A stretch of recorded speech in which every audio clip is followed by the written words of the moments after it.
The rule of law is the foundation for everything. Margaret Thatcher called it the first duty of government. Fly tipping, off-road biking in rural areas, drugs. Now, some people call this low level. I do not want to hear those words. There's a family in my constituency. Every night, cannabis smoke creeps in from the street outside into their children's bedroom, aged 4 and 6. That's not low level. Then you'd be better be prepared to clear up your mess.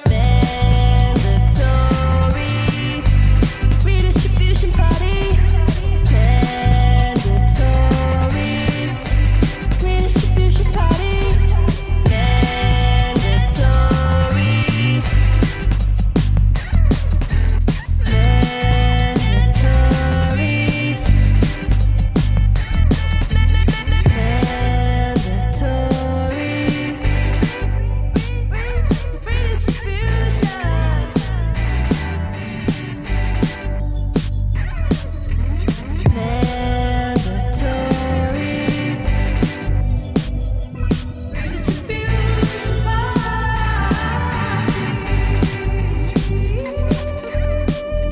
Hello, and welcome to Mandatory Redistribution Party.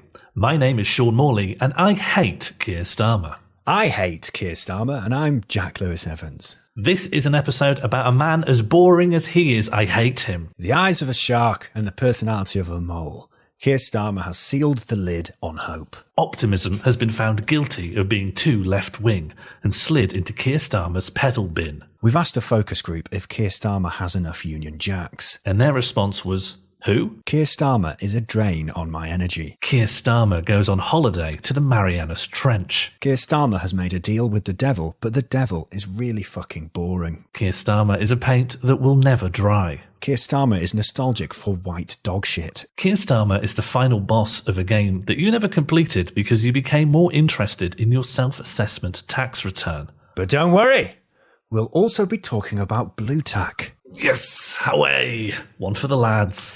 If you'd like to support the podcast, please share this episode on social media or support our work at patreon.com/mandatory redistribution party, where you can find additional bonus content. We will also be bringing a new live show to Machynlleth Comedy Festival on Saturday the 29th of April. What do you think Keir Starmer's doing right now? Boiling a Twix. No, lying about boiling a Twix. Oh, we could tune into the Starmer channel. Oof, okay, pop your uppers. Oh, yeah, okay, got mine. Oh, wow, my heart rate is rocketing. Oh, okay, pupils dilating. Anxiety fading? I'm ready. Here we go. In Swindon, back in Swindon for the launch of our local election campaign. It's so good to be here with you. These elections really matter, and we've got to go out. Flagging. This is hard. This is difficult. Because this is at brutal. The heart of these elections Jack, is I'm sorry, really I failed you. Simple question: do you think? Jack, do you I'll let you believe? down. Oh, God. Story. Let me check my BPM. Oh no, 5. Keir Starmer might be the most boring person that I hate. And that's like his superpower. It's like a swarm of flies that's impossible to shoot. It's very difficult to like mount a critique of him, because as soon as you start reading about his life or his boring opinions, he's reactionary and the most boring man alive. But like, if he was a swarm of flies, I'd actually quite like that. Yeah, if there was a swarm of flies who was the leader of the Labour Party, I think there's a lot of good things I could say about that. There'd be some criticisms I'd probably reluctantly have to take on board. I say, the fair policy enough, positions of the flies. Yeah. Well, also, I just think there's certain things about the suitability for the role. Yeah. Being a barrister for so long has probably ruined his brain. He's a bureaucrat. That's it. It's like if someone you know goes off and does this intensely boring, safe job, and then they do not know how to have an interesting conversation after that. Like the office has bleached their But he's mind. even a conservative, like, barrister. Isn't his whole thing when he was at the DPP, he was just like ultra-conservative, just deferred decisions to other people, didn't take any risks. And if he had to make a decision, he'd get like a load of focus groups or someone else to think about it before he made any decision. It was a massive issue that he kept being, because obviously he became really senior, right? He was like the head of the Crown Prosecution Service. But whenever he was put like on an advisory board or like a human rights board to be like, you got to criticise this group and do something wrong, his tendency always tends to be like, they're fine, it's fine, we're all fine. Can you please call me Keir? But that was spun. His whole I'm a human rights lawyer fighting the man is actually more. It's a little bit dubious than was presented in 2020. It's funny to use that, given that looking at his record, he seems to be the safe choice to put on advisory boards if you don't want anyone to criticise the police. So it's like, who are we going to get to look over all of these incidents of like police brutality or corruption that isn't going to criticise them? How about this square-headed man who refuses to part with his £250 a day chauffeur to drive him 4 miles to work? Maybe he's our stooge. The idea that he's an anti-establishment figure in any way, transparently obvious bollocks to anyone paying attention. Like, we should be angry at Starmer and his team of gambling lobbyist-funded propagandists for lying. Like, they've lied to people and then people have behaved as if the lie is true and gone, oh, I'll vote for this guy. Like, and I am angry at them for that. But it's also like, did you thought this guy was good? You thought this was your guy? Yeah. A little bit of that's on you, I think. And also for the people who knowingly put him up to be the face of the party, there's also a thing even to them knowing what their plan is, to be like, this is your guy. Yeah. This is the face of literally anything. Do you know when like Ed Miliband would go, I'm a normal guy, look, I'm having a sausage roll, and then he tries to suck it like a straw. I think in hindsight, that's humanising. It's the absolute absence of that makes Starmer kind of eerie. But he has done stuff that's like transparently fucked, like the early 2000s thing where a traveller community was being harassed by people burning effigies of traveller children. Starmer comes in and goes like, oh, well, we don't actually need to prosecute them. I think they're okay. They're all right doing that, yeah. Yeah, everything that's happening is fine. Yeah, travellers, are they British? Have they got a state? Yeah. Travellers, I'd actually rather talk about my favourite football team, Arsenal. I like Arsenal. I like margarita pizza. I like making a to-do list. Yeah. Point 1, factionalism. Point 2, on my to-do list is make another to-do list. I think I'll go. I love my family. I love England. Britain. I love the UK. My favourite activity is I'll get some paint, and each of my children will get some paint, and we'll paint a wall. They'll each paint a wall, and we'll sit and we'll just watch it dry. And just as it dries, you know, the fun never ends. You can paint it again. Well, my favourite meal, that would have to be lasagna. Lasagna, no salt though, too spicy. Yeah, one layer.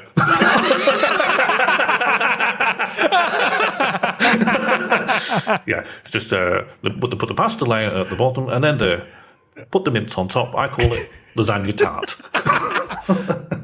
I'm put into a bunch of different search engines and all the AIs that we have now. All the AIs that we have now. Your GPT in. And I just said, tell me anything. Fish out some human interest thing about Starmer. An interesting fact, a weird fact, a funny fact, and an unexpected fact. And the only one was a chat GPT lie that it could not provide a source for. That his favourite meal was lasagna. And that's so believable, though. There's no reason to believe it's true. Yes, I guarantee it is. Yes, it's true. Exactly. It's the AI has actually extrapolated that from the information it's given us. This guy's, and it probably. I think if you asked the chat and said one layer of lasagna, it would just reply, yes, that's correct. Yeah, one layer. I also like because people have been calling him Keith. I think that's faded a bit, but it was good to wind up the. I think it was so prevalent that you still see it. I also kind of like the rationale of it that it's because he says he was named after Keir Hardie, the founder of the Labour Party, and just by disassociating himself with Labour's roots as a way of teasing him on his name. Exactly. That's funny. It also alludes to his weird authentocrat thing of like, he's abandoned socialism, but we'll keep saying that he's the son of a toolmaker. Because it does, like, he's not socialist, but maybe he's working class. And if a working class person does this reactionary shit, maybe that's fine. And working classness is in the blood. If a joiner bites you on the arm, doesn't matter what your job is, you're working class. But only on a full moon.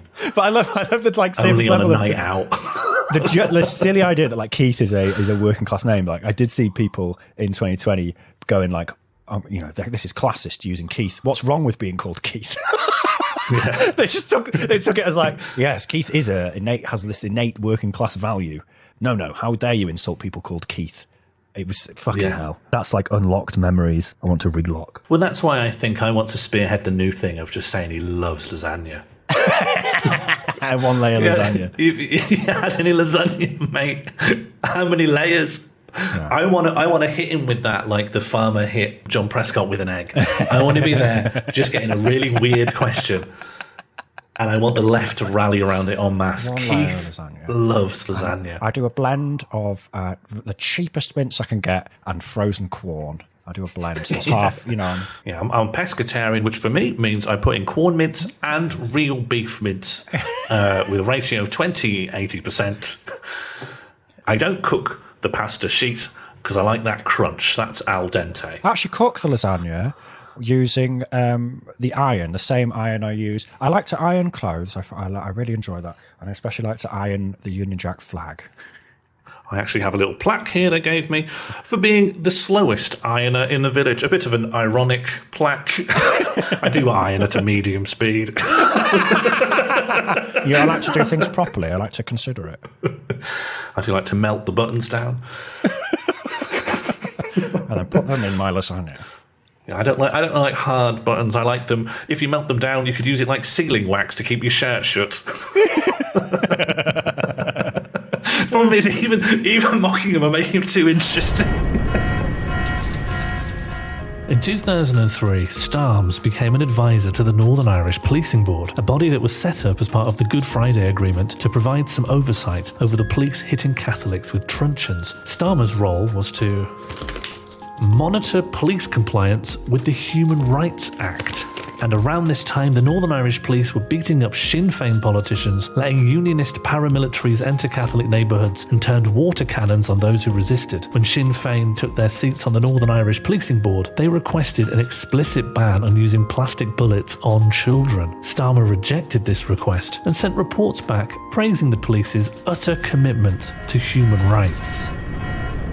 Do you know he's claimed to be a vegetarian a few times, but he eats a lot of fish and chips on the campaign trail. Or at least he gets a photo holding them and then chucks them in the bin, probably. That could be it, yeah. He one of his aides comes and delicately cuts out a bite mark.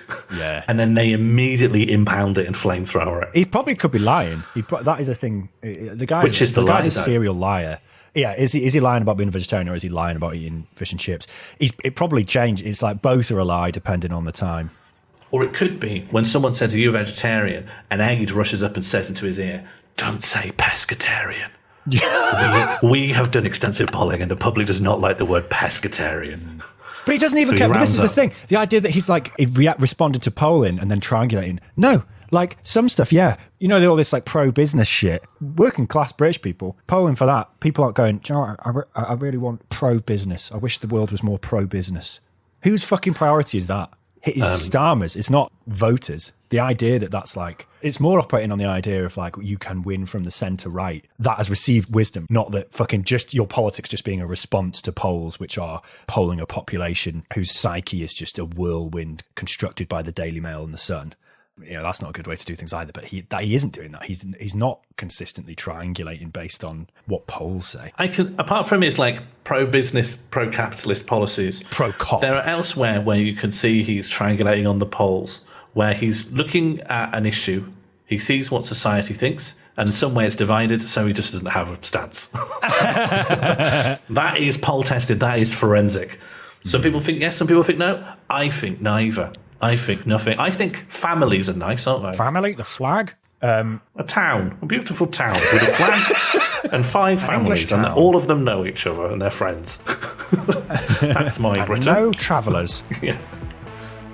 What you will always get from me is someone who believes honesty and integrity matter. We have to make the case for freedom of movement. One of your pledges was to defend free movement as we leave the EU, your early leadership pledge in 2020. And then compare that to a Mail on Sunday interview. Freedom of movement is a red line for me. It won't come back under my Well, let's just look at those. These are diametrically opposed. Of course they're not. Look, defend free movement as we leave the EU. Right, we've left. Mr. Speaker, nobody on this side of the House wants open borders. On that side, they've lost control of the borders. Now, the Labour Party is unrecognisable from 2019 and it will never go back.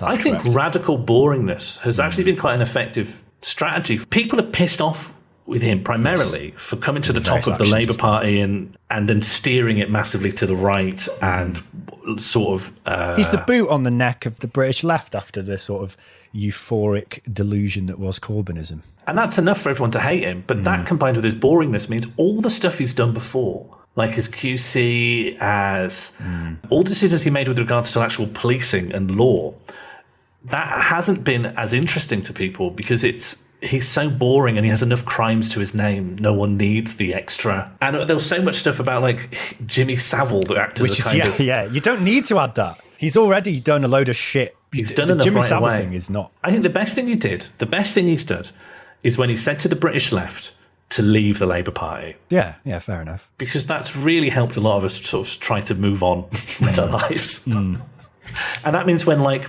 Labour right and Starmer supporters are saying, no, you left-wing need to stay in the Labour Party. It's like, I'm actually listening to the Labour leadership, thank you very much. Yeah. It's you who are splitters.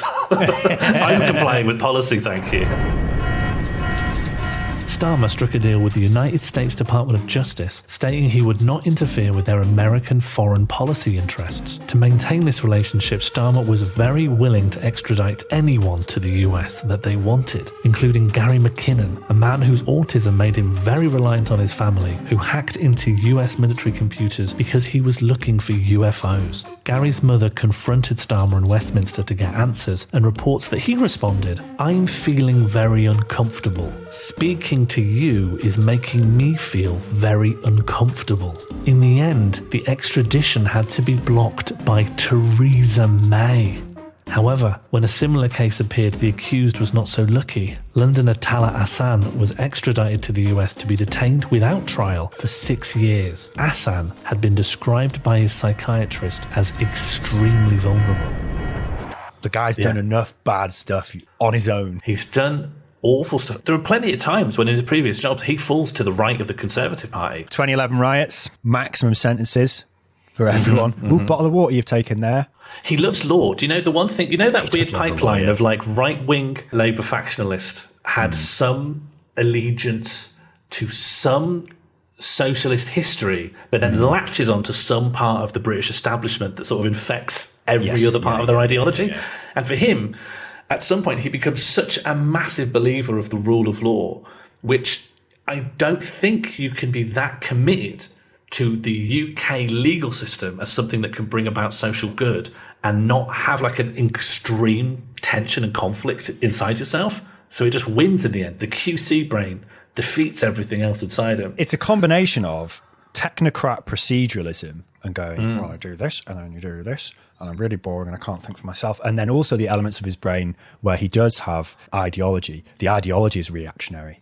So where he thinks for himself and does question the law, it's going to inevitably be like, oh, I wonder if this could be more in favour of the police. Yeah, he just agrees with the establishment to every beat, to the point where, like, I think a lot of people who want to oppose Brexit end up in this weird spot where there's like, there was a Democratic vote.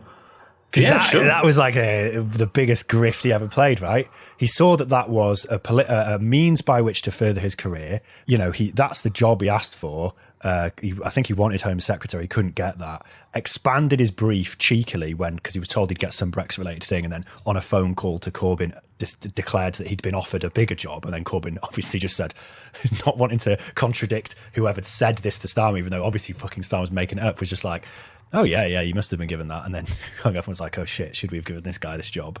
And it was him that pushed for that, along with, let's not forget, John McDonnell, pushed for that not very electorally viable Remain position in 2019, whilst making it seem like this guy's taking the ethical stance. And then once he was in power, he's not your guy anymore, is he? He's not your guy anymore. It's almost as if he was using it for his own ends. As the Brexit shadow secretary, he is responsible for the most election-losing policy of the 2019 election and goes from destroying the party's chance in that election to becoming its leader, which is an astounding move for someone whose whole thing now is no principles, only stay in power. Yeah.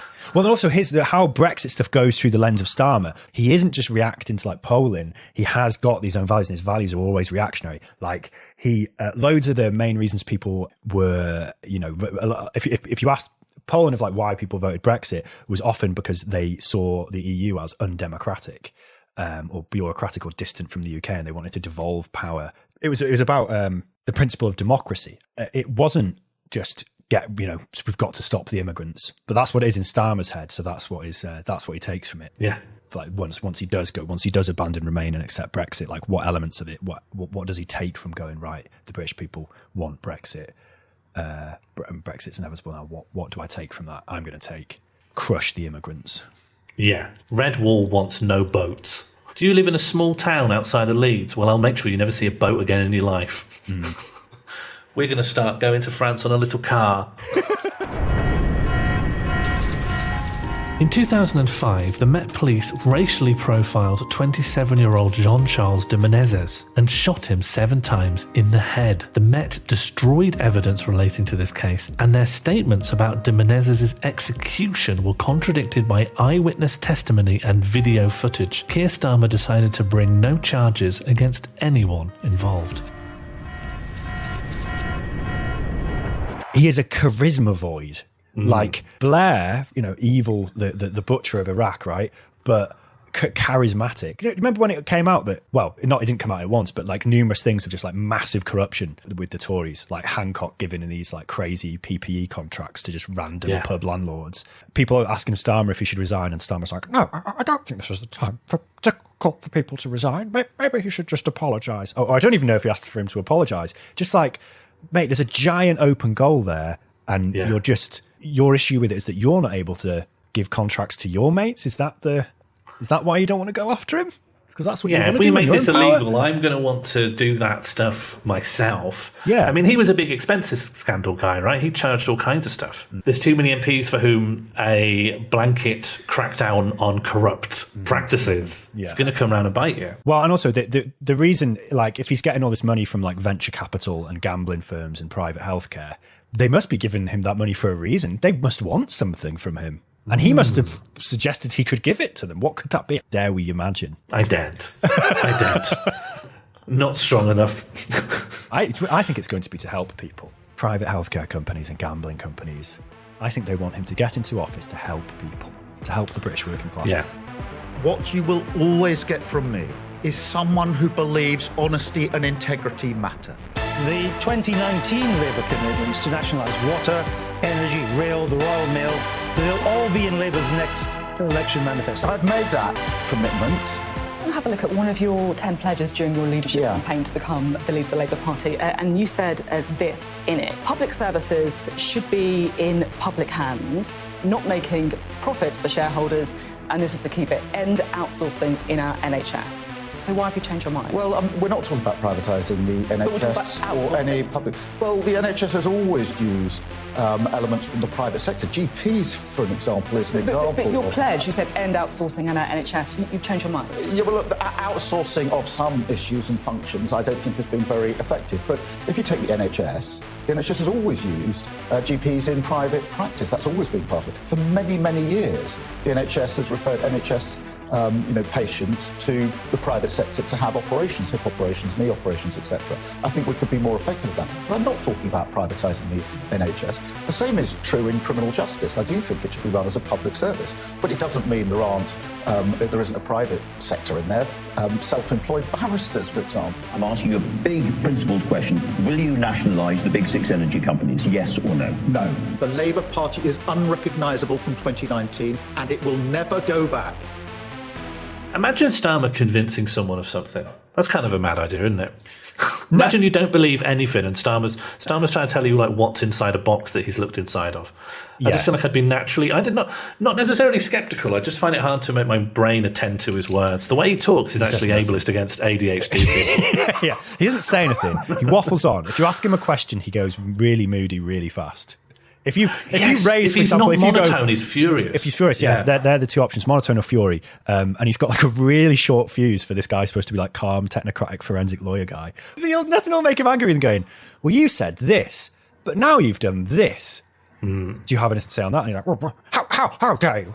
Yeah. Arsenal Football You're showing him the picture of him in Hartlepool having a fish and chips. You're like, I thought you were a vegetarian, but maybe you are, in fact, a pescatarian. Actually, this conversation is making me very uncomfortable. Yeah, look, that's not relevant. It's a very silly question. I'm going to let my minders pick me up while I go as rigid as a plank, and they're going to put me in the overhead seating compartment. And when I've calmed down, I'm going to let this bus drive over you. Is it Starmer? I can't remember what politician it is, but someone's aides only give one talking point because if he has to decide between things, he gets really angry. It might not be someone's fatal flaw. Yeah. Someone whose fatal flaw is decided between A and B, and it doesn't matter what it is. I do love the whole thick of it understanding of all of this politics. It's like you've got these kind of, it's like the Eloy and the Morlocks in H.G. Wells, The Time Traveller, where you've got all these little people scurrying around with bags full of paper, and then you've got these kind of larger than life nothing brains who stand in front of the cameras and go, whoa.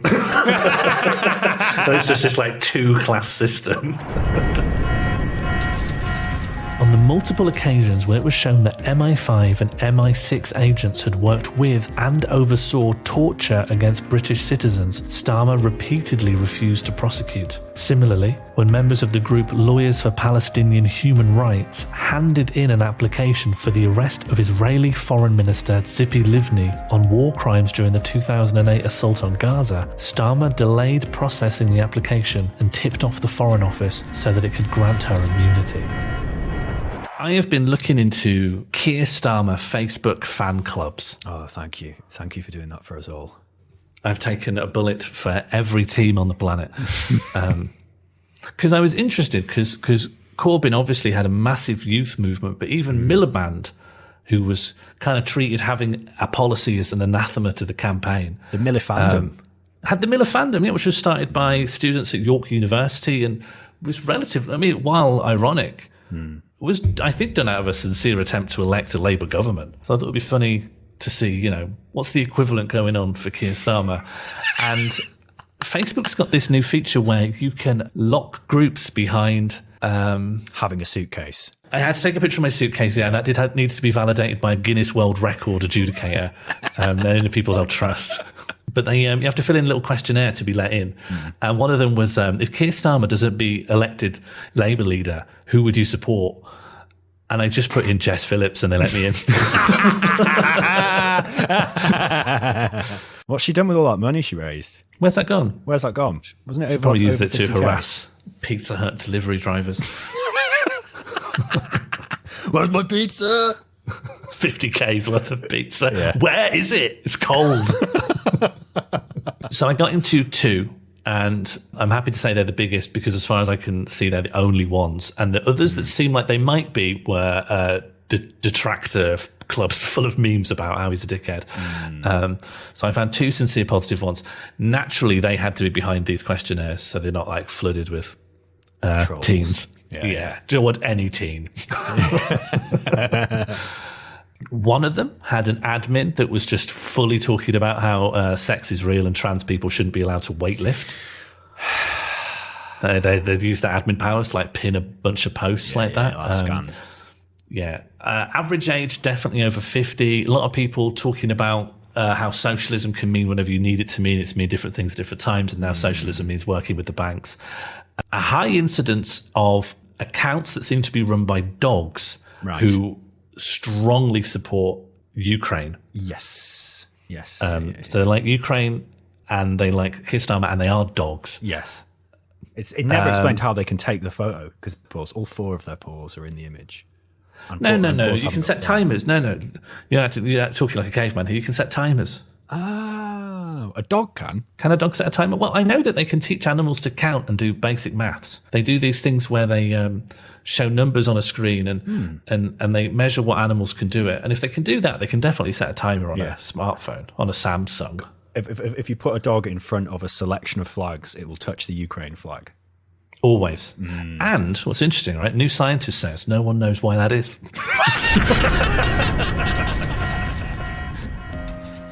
A big content warning on this one as we look at Keir Starmer's record on sexual assault while at the CPS. This bit is very grim, and if you want to avoid it, fast forward around 1 minute, 37 seconds and 11 milliseconds, and you have my blessing to round up. In 2010, Keir Starmer was visited by the group Women Against Rape, asking him, as head of the Crown Prosecution Service, to stop prosecuting women for lying about rape claims simply because they couldn't meet the evidential threshold for a conviction. How can anyone do anything about rape culture if women risk prosecution by coming forward? Starmer said he would not change the law, but instead he proposed a compromise. Over the next 17 months, he would personally review all such cases and write a report. During this time, Starmer was personally involved in the conviction of 35 women for making allegations of rape. This includes the story of a woman who was raped inside a car, and while exiting the vehicle, some random men rush over with camera phones out, ostensibly trying to help. But in that moment, on the street, leaving a car, being approached by random men after that experience with camera phones out, she says it is fine, nothing happened.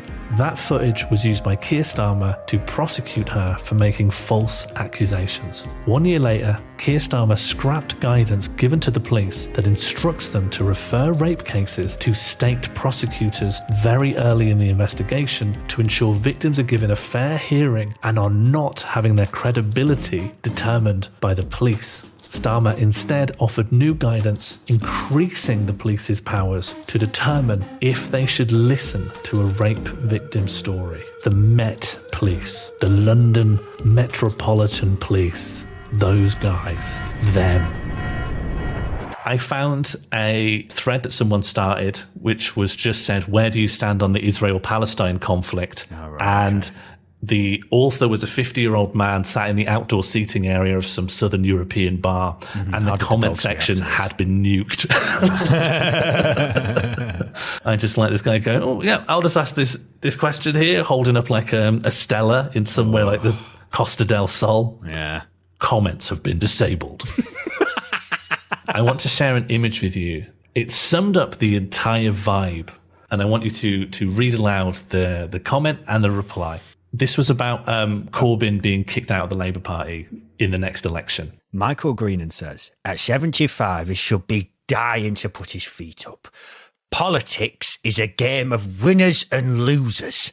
Give the next generation a chance and have 70 as the cut-off age in the Lords or Commons. Maybe they could then move to working normal long hours like they expect from their low-paid workforce. Bernard Naish replies, tagging in Michael Greenan.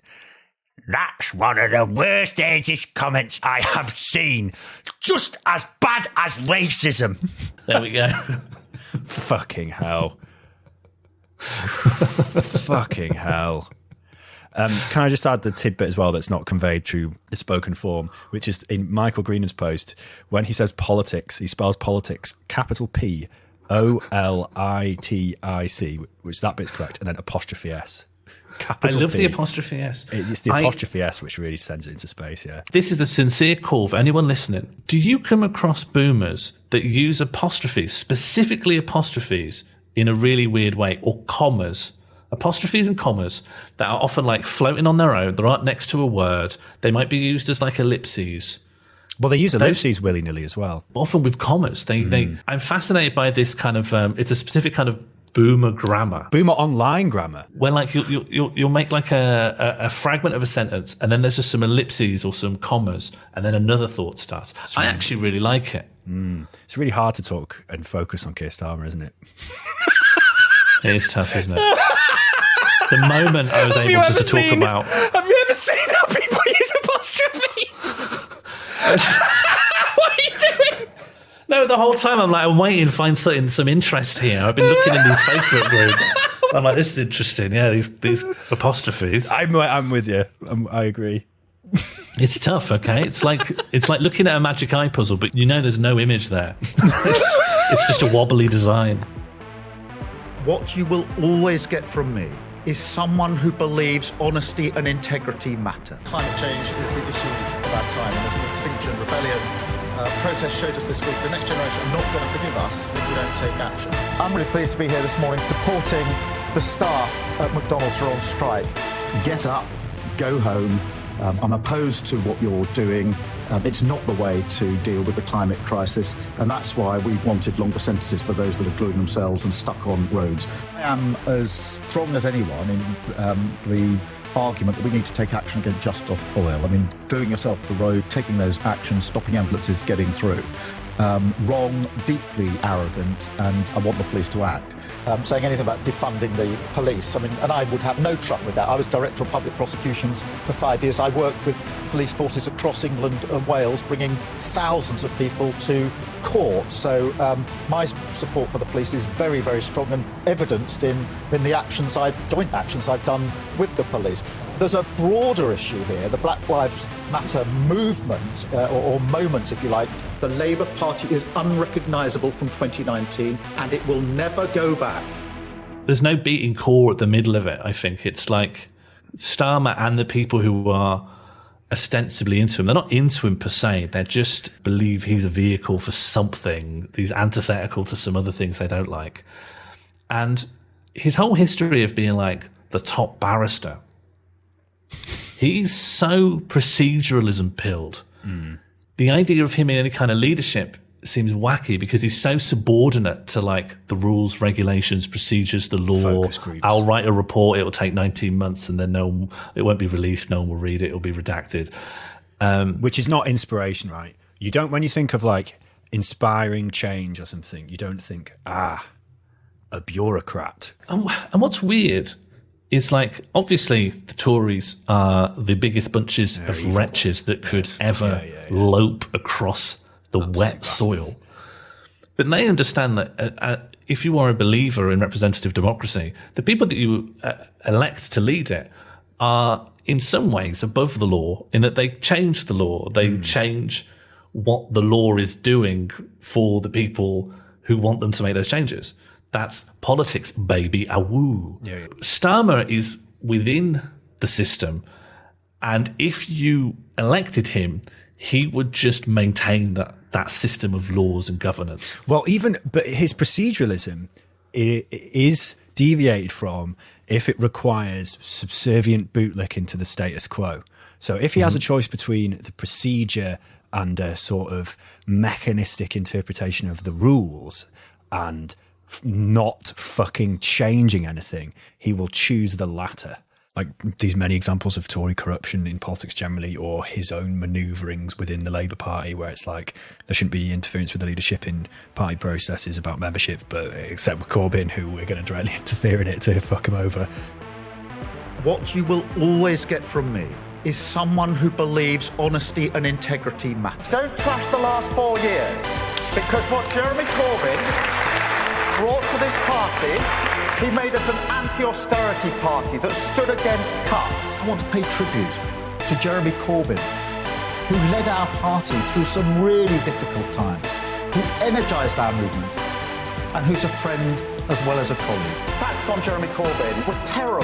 They vilified him, and they knew what they were doing, and they knew why they were doing it. You're loyal to Jeremy Corbyn, and you've spoken in his defence just now. But Louise Ellman says that he is a danger not just to the Labour Party, but to the entire British Jewish community. I don't accept that. Do you worry that voters might think that either you're not to be trusted, or they might conclude that with friends like Keir, who needs enemies? Well, we went into that 2019 election, and the electorate gave their verdict. You don't look at the electorate and say, what on earth were you doing? You look at your own party and say, we need to change. And that's why I've been so clear about changing the Labour Party, whether it's rooting out anti-Semitism, being absolutely clear we're pro-business, pro-NATO. Make no apologies for that, but I say this with all candour. The Labour Party is unrecognisable from 2019, and it will never go back. There's no way he could win anything. If he manages to secure power for Labour. No, his victory is the complete destruction of the left. Yeah, but then he's going to turn it. Yeah, what I'm saying is he's done that.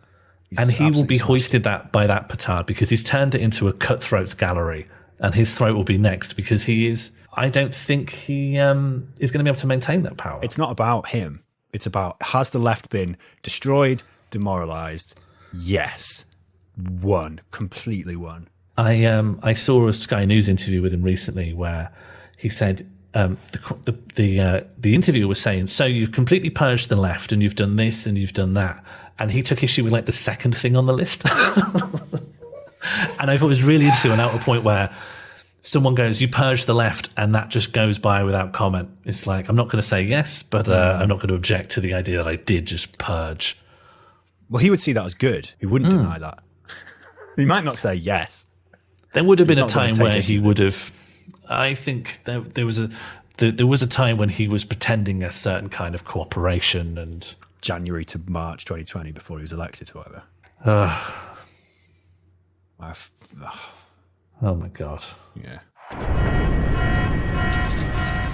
Ian Tomlinson was a 47-year-old newspaper vendor killed by Met Police officer Simon Harwood while he was trying to avoid the crowds and disruption of the G20 protests. After a year of silence, Starmer announced that Harwood would not be prosecuted due to a lack of medical evidence. 2 separate post-mortems concluded the death was manslaughter. 2 years after his death, Starmer was forced to reverse this ruling. Similarly with Jimmy Mubenga, killed in 2010 by private G4S guards hired by the Home Office to deport him. Starmer refused to prosecute, and later a subsequent inquest found that it is in fact against the law to murder people. In fairness to Starmer, in response to his overwhelming evidence of black and Asian people dying at the hands of the police, he founded the Deaths in Custody Community Engagement Panel, which didn't do anything and then got scrapped.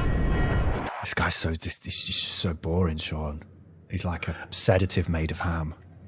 I find him very hard to think about. He's like a slippy concept, and my mind just slides straight off and just thinks about other things. Whenever I see him talking on a press junket thing, I always end up looking around the corner and being like, "What's down that road? I wonder." Wonder where he is. What kind of plant is that? Yeah, looking at him is like, the photos in Back to the Future where the person starts vanishing because they've been erased. But that is a press shot of Keir Starmer. And he's just fading, and you can just kind of make out the Union Jack behind him. Yeah, someone shows you a photo of Keir Starmer, and you go, "Oh, that's a lovely wall. Yeah, that's nice, some nice brickwork." And they go, "No, there's a person in that photo." I go, "Is there? There's someone in there? Where? Crouched behind one on that table? No, he's center in the frame." Is there really? He's like a doctor's waiting room, and there's magazines, but all the magazines are blank. But if you squint, you can just see in sort of a very, like if you're going the color from black to white, the first grey up from the white, it says Keir Starmer on every page. Listening to Keir Starmer give a speech to any kind of Labour Party delegation is like reading a ransom note written in Tipex.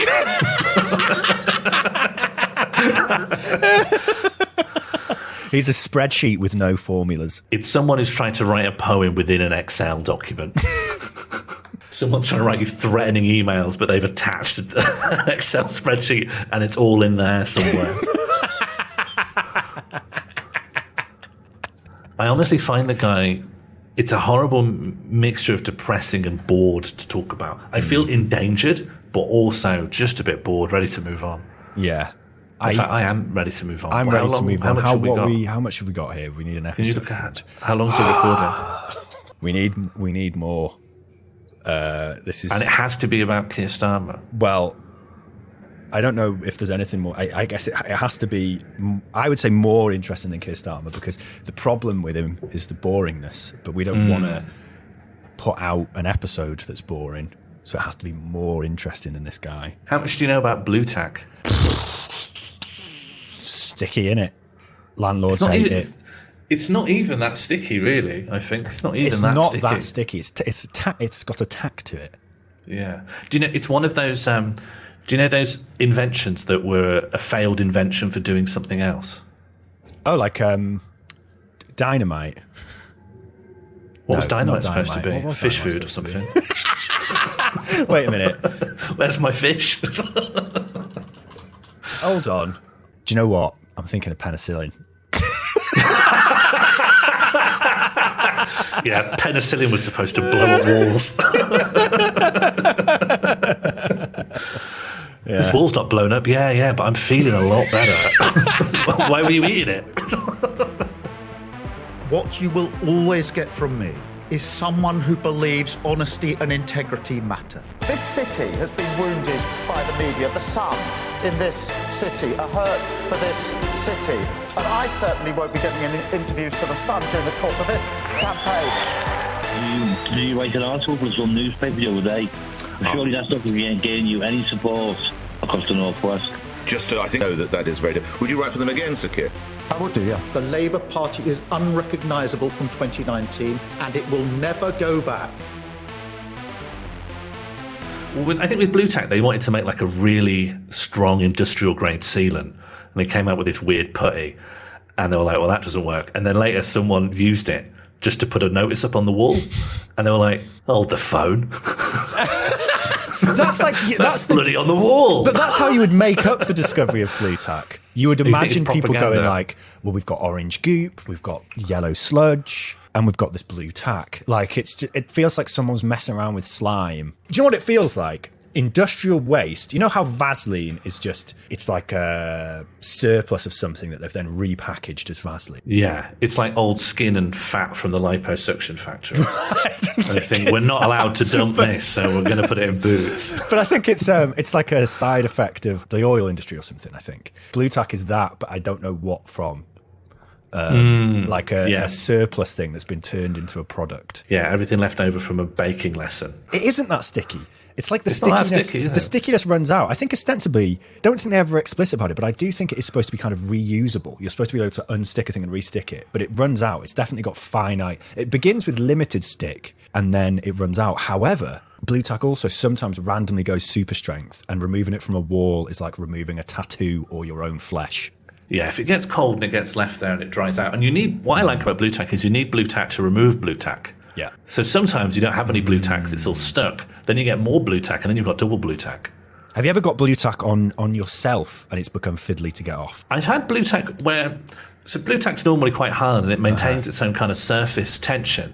But then I'm a fidgeter, you see, yes, so I've absolutely just run it along my fingertips. And after a while, it just loses that surface tension and it just absolutely wraps to your finger and it absorbs you. Have you ever had it go mega? So sometimes it kind of... What are you talking about? It goes mega blue tack. Go mega. I'm supposed to hear that, pass and understand that question. Oh yeah, it's gone mega on me. You've obviously never had it go mega, right? So blue tack goes mega when it like it's like it melts. I think it has to be hotter and wetter than normal, and then it goes like super sticky. It goes mega, and you're like, this blue tack's gone mega. Let's use it for something. Let's use it for some sticking. Something that really needs sticking. When it's hot and wet. It's not hot. It's not really wet. It's not wet. It's like it's more moist, more like, I don't know. There's something happens to it. Please get in touch. Have you had blue tack go mega?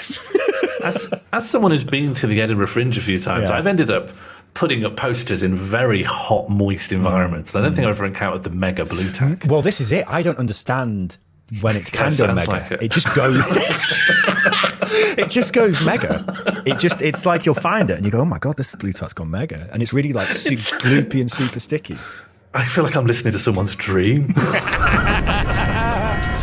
In 2010, it came to light that police officers sent to infiltrate activist groups had formed long-term sexual relationships with the women they were actively spying on. They'd also provoke these groups into taking more drastic and confrontational actions to encourage them to break the law so that they could then be arrested. When the spy cops became the subject of media attention, Keir Starmer handed the investigation over to the most biased person available, Christopher Rose, the UK's chief surveillance commissioner who was in charge of authorising the spy cops. And he said, it's fine. Do you know who invented blue tack? Do you know who the inventor is of blue tack? Jane Blue. No one knows.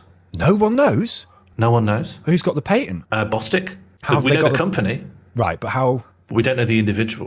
That's common though, isn't it? The erasure of There is an urban myth. There's an urban myth that it was made by someone called Alan Holloway. Going to the source, this seems to be based on some 2007 edits to Wikipedia that were unsourced and then had to be removed again. But a researcher called James Ward, who did a book about stationery in 2014 called Adventures in Stationery, A Journey Through Your Pencil Case, came out and said, I don't think it's discoverable. I don't think anyone can know who it is. They probably want to remain unknown. They're probably concealing their identity. Why do you think blue tack will eventually turn out to be a menace? Well, no, not a menace. It's just not very good, is it? I think it's all right. No. Do you know you can use it for more things than you think? What, such as reattaching a limb? There was a study done in Cambridge. Oh, no, it was published by the Cambridge University Press. Who did it? Okay. I don't know how to find the... Yeah, okay. So there's a study done by medical scientists at the University of Manchester. This feels like a scam. That said it is a safe and good alternative to earplugs. No. Yeah? No. These are the Got same... really good No. amplitude dampening effects. Earplugs. Yeah, but you're not going to... What if you push it down the hole? What? What the fuck? Just don't do that. Look, just make big enough globs. Well, just make big enough globs that it can't fall down your ear, yeah. So what? But you still need it to block your ear. So you have to push it in a bit. Yeah, but unlike, because I feel this way with real earplugs, because the real earplugs are one size fits all. They are. You can't go, give me extra big, give me extra small. There's different earplug sizes, but it's difficult. I appreciate that it's difficult to dial in your earplug size. I've never been dealing with top shelf earplugs. I just deal with cheapo earplugs. You've never Things been on only a get site. loud once in a while. Yeah, I don't spend a lot of time on the site. Sometimes I go to see a band and I think I'd like to hear this a little bit less. And sometimes I try to sleep during a storm, and that's it for me. Or I try to sleep while students are enjoying themselves and enjoying life, and I am hating existing. But then I think these are squidgy. These could go in. But with blue tack, you could have like blue tack the size of a flipping fist either side, just push it in. It absolutely covers the side of your head. You would just make your ear completely flat. Make your ear completely flat with blue. Or even just have you can make the size of your head completely round, like you've got a face like the moon. And in there, you'd only thing you'd hear is your own heartbeat. But what if it goes mega? What if you try? What is mega? What are you talking about? Like where it goes, like it becomes like super sticky and mega. Like sometimes when you're trying to remove it from a wall and it just won't come off no matter what, even if you try and get it with. Because if you try and use other blue tack, that other blue tack is probably not mega, so the mega blue tack will win. I can't believe this hasn't happened to you. I think the mega you're referring to, yeah. This is like when you're trying to get it off a poster that was the first poster you put up when you moved in. Right. Yeah. I feel like it's old blue tack that's been hardened with the earth. No, because that's not going to happen in one night of sleeping with blue tack on your ears. It's mega. It's like... Oh, I can't explain what it. What properties does it have? It has multiple properties. So think of the properties of... Name them. You just say mega a lot, and then the conversation sort of halts. Because if you'd experienced mega blue tack, you go, oh yeah, I know, it goes mega. I think I have. It gets really hard, right? And no, not hard, mega. So... I don't know how to bridge this gap. Let me think. So it becomes like mega, yeah. No, I'm not going to use the word mega. It becomes like stickier and gloopier and like melted. Oh, when it like sort of falls apart, like when you're kneading it in your hands. But no, it's not falling apart. It's more together. It's gloopier, but it sticks better, so it sticks to itself better. Its properties of its stickiness, its malleability, its cohesiveness, all of the stats. If you were to list blue tack, min-maxed, and the stats it's put loads of numbers onto, all of them have doubled. AKA, it has become mega. Yeah, okay, so for everything that blue tack can do, it's doing it twice as well. Yes, but it doesn't ever do that out of the package. It is randomly you will encounter blue tack and go, what the fuck has happened to this? And I have described that as it going mega. Yeah, that bit I've got. That last bit. Yeah, you've got.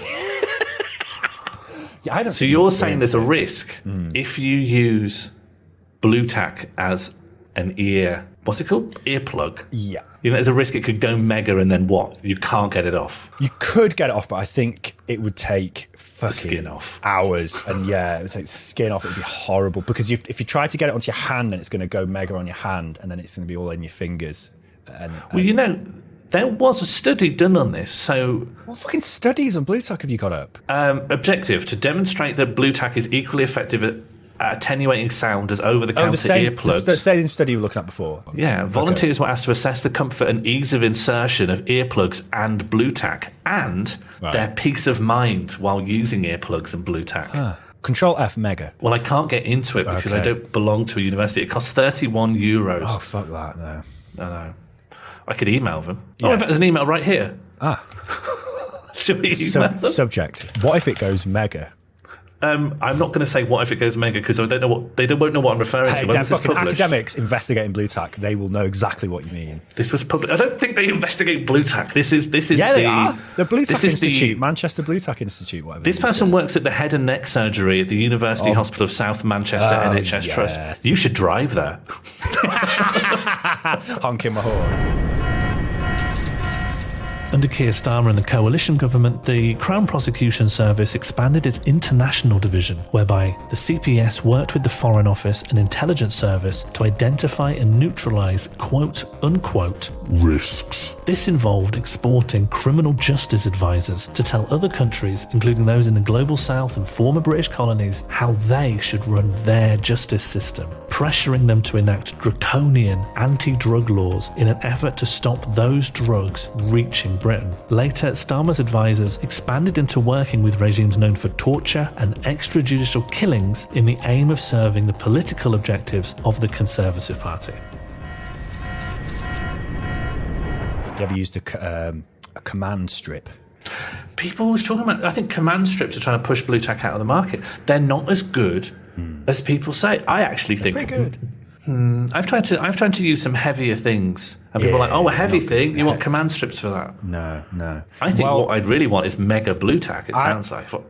Well, a mega. No, you don't want mega blue tack. I'm not fucked. It's horrible.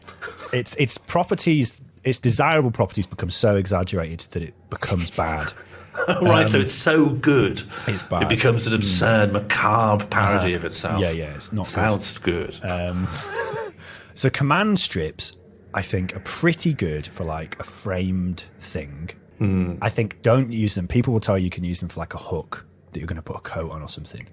I was trying to hang up a tapestry. I wouldn't use command strips for that. My landlord, so I can't ask my landlord, what will you let me use such that if it fucks the wall up, you told me to do this. That's the hack, isn't it? I want to do a thing, I'm letting you know so that you can tell me your mad way of doing it. And when it breaks the thing, I did my due diligence here. Command strips could not do it. Yeah. I've had stuff that's command strip fluff, but the thing with the command strip is the double Velcro system where you pull the thing from the bottom to get to remove it. Then the command strip, I suppose, is spent, but it does work quite well. That unlike blue tack, where you're going to get residue, especially if it's gone mega. But even if it hasn't, but you maintain the blue tack. The blue tack gets absorbed back into the motherboard. No, I don't think it is though, because then you're mixing. I think blue tack has a finite stickiness, unless it randomly the dice rolls and you get it and it goes mega. But it's using up. It uses up its stick. So I think if you mix it back in, you are diluting the stickiness of... The stick goes away because the blue tack gets dirty. And if you can keep your blue tack pristine, only handle it with clean fingers. Gloves. Yeah, marigolds. Yeah. If you maintain discipline, your blue tack will last forever. It's eternal. Blue tack cannot be intentionally made obsolete. You cannot have planned obsolescence with blue tack. It's the perfect product. And it doesn't conduct any electricity, so you can use it in computers. For what? Holding, wobbling things still. What if the fuck's going on in your computer? Wobbling. Everything, there's no screws. I'm worried you're not safe now.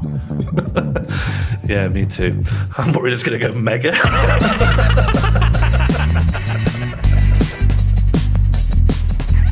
Mandatory Redistribution Party was created and produced by Sean Morley and Jack Lewis Evans. The title theme was created by Ella Jean with additional music from Sean Morley and Jack Lewis Evans. Thank you for listening to Mandos, and special thanks to those of you who support our work by sharing this episode on social media or supporting us at patreon.com/mandatory redistribution party, where you will find a treasure trove of bonus content.